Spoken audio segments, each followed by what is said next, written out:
Ellicott has a monthly stakeholders meeting, and I always tell people they need to be there if they have concerns.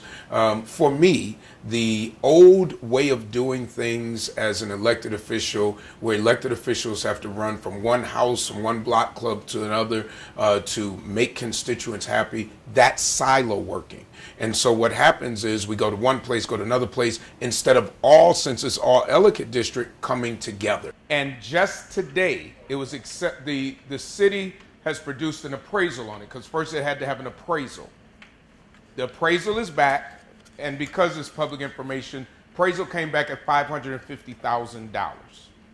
Now it's going to come back in front of the Common Council, probably at the next full meeting, where we have to vote on accepting the appraisal, which is going to be an easy thing. It's the city commissioned it. But what will come before the Common Council then also is going to be who the school goes to.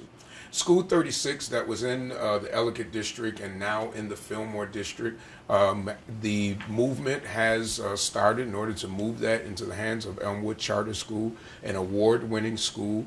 Councilmember Franzak was actually, it became a part of his district, but the council supported that move to go to an already established school that has really positively affected not only that community, but the lives of hundreds of children.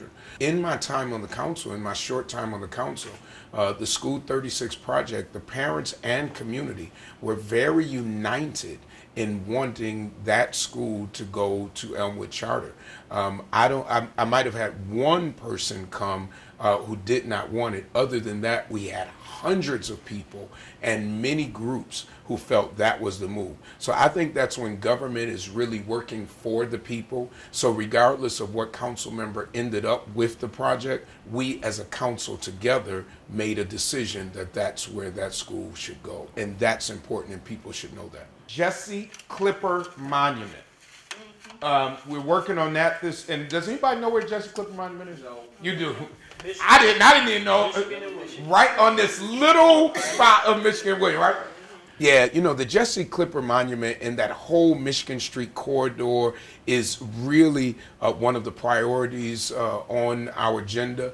And because that monument is so important to the history of Buffalo, not only African Americans, but just Buffalo, period. And it has sat there and it has been in need of repair.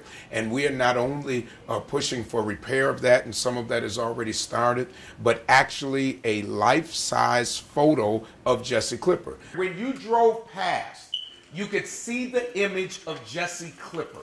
And on the bottom, it would have the explanation of who he was and about that sign being wrong. That soon that people will be able to drive past Jesse Clipper and see that. Not only that, there was some movement because the actual name was misspelled on the monument and they wanted to fill it in. And I fought hard against that and said, don't fill it in. Let's tell the story. How years ago, this warrior, this veteran, one of the first African Americans, actually his name was spelled wrong on his monument. But that's history. So I don't want to cover up history as it's been done for so many years.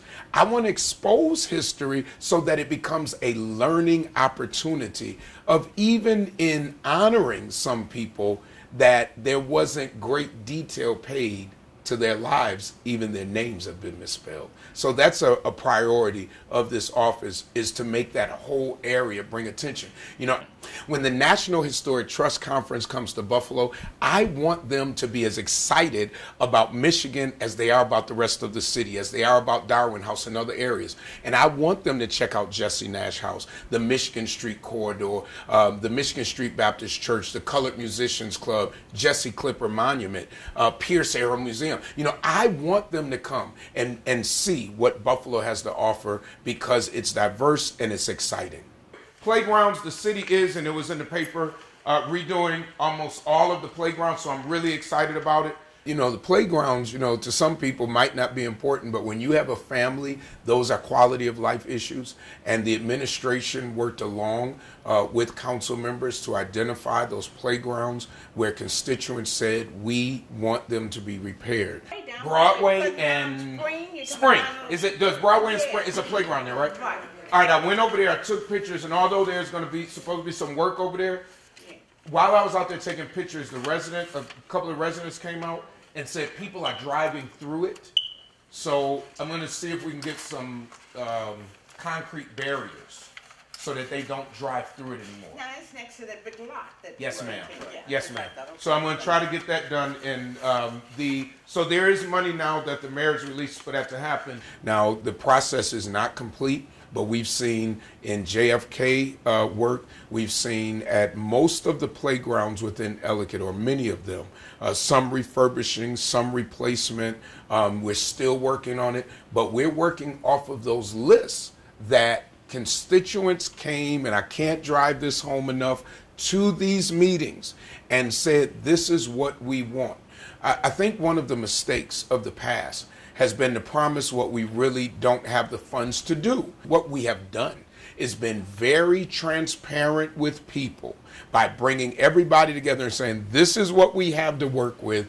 What are going to be our priorities? And those meetings are well attended from concerned citizens. And so the playgrounds was an issue they brought up. Playgrounds were an issue that we dealt with.